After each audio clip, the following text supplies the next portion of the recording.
Okay, let's collect ourselves, ladies and gentlemen. This is what we were looking at on Thursday. But we had using like the collective ways. I was attending to other matters, so. But it's still family, right? Right. Okay. So, the second writing that we were putting on the packet there, we're looking at, again, your opinion. And one of the things that we're doing here in the history classes, social studies, is a lot more writing. And next year, you're going to be doing even more. And there's also going to be more writing introduced across all of the subjects. So being able to have an opinion, be able to answer something, and back it up with evidence, that's what we're trying to build.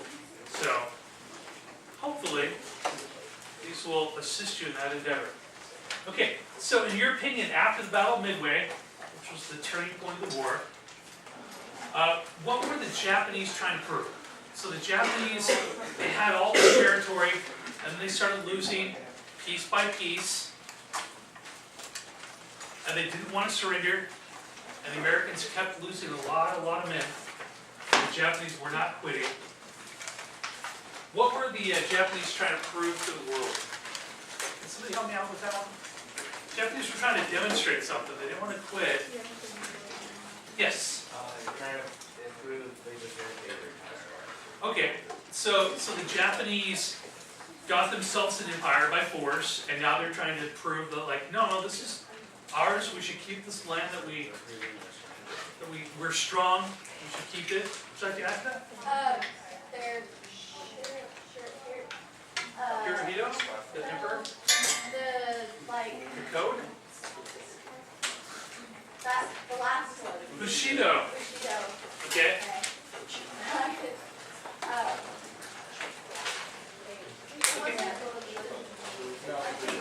It's mixed. It's with the culture. So can somebody help out with Bushido? Okay.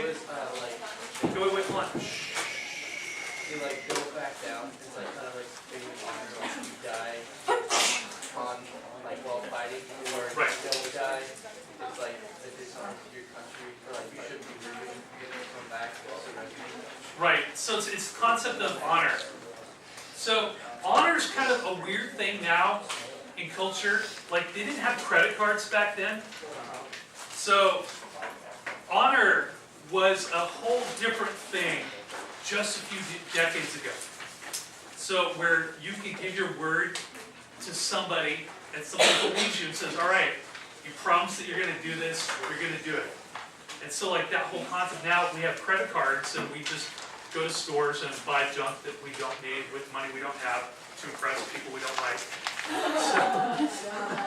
So I mean, but there's no sense of like responsibility or identity or whatever, you know?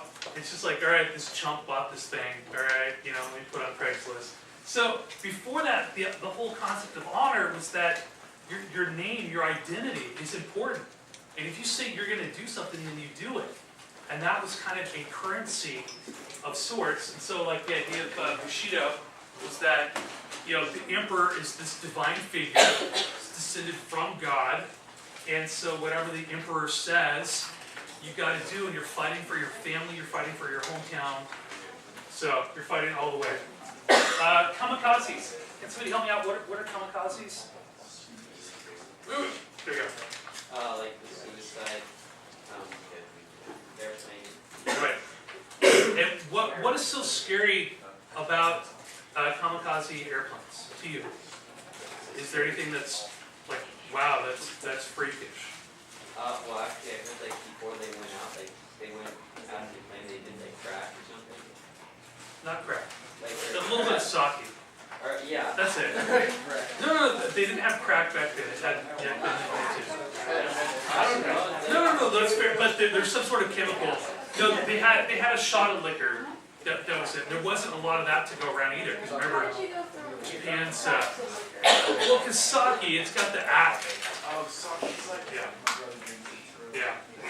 But they had a ceremony. To me, the thing that freaks me out about kamikazes is that, remember, this is before smart weapons, so you didn't have GPS, you couldn't just program coordinates and say, all right, go attack the ship. You had guys that are in actual planes, and they know that they're flying a one-way trip. And so the people on the ships, they're trying to shoot these planes down, but the planes are trying to avoid them, and they're trying to make it to the ship. And so it's like, it's a guided missile, but there's a dude in there, you know? And that he's going all in, so he knows that he's gonna die, and so he's, you know, gonna try to outsmart your weapons, not to get to safety, but to kill you. So to me, that's crazy with that. Okay, so hopefully you had material for the second writing. So there's a couple of you that weren't here for a couple days, so look at your neighbors. We're going to now continue, go on to the next event. Hopefully I'll only click once. On your map on the front, this is event 11. We rotate a couple things. So the date's correct, the event's correct. They should have number 11 for Tokyo. And so the event is the firebombing raid of Tokyo. Thank you. She's got like all the organic type of flip squares.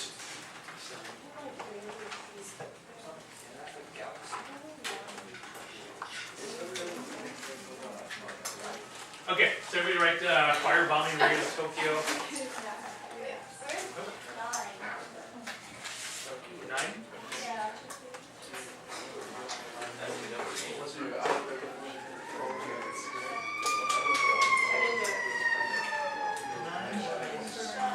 Oh, Eugene. So there's something on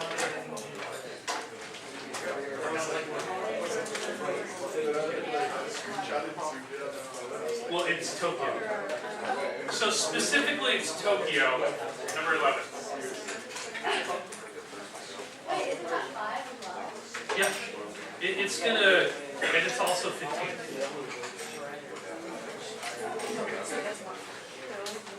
All right, so, can somebody help me out? What is firebombing?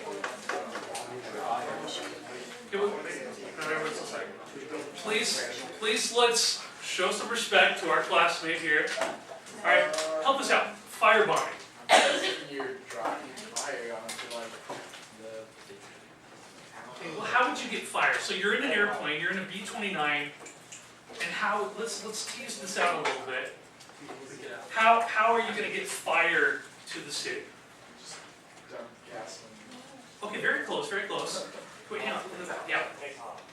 Napalm. Okay, so although it wasn't napalm at the time, so if you have like a petroleum product that's like a jelly, and it's inside of a bomb, that way when it hits, and there's an igniting mechanism, so this gelatin spreads out, and it's combustible, highly combustible, and then it catches fire.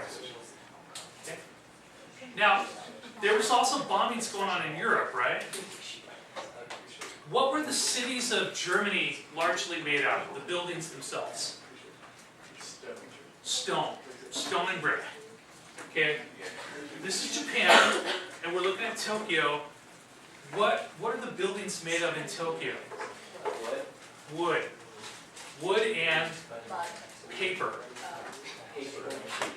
Okay, so inside there's sliding doors that have like paper, so it's translucent, so light goes through. Just like you have corrugated fiberglass panels that you use for like your patio or something, so that way light still can come through. So imagine a city that's built of wood and paper, and you're dropping incendiary devices. Okay? It's an understatement. It's going to burn real fast. So this is an aerial photo of Tokyo, and this is at night. Okay? And you can totally see the city illuminated because it's burning.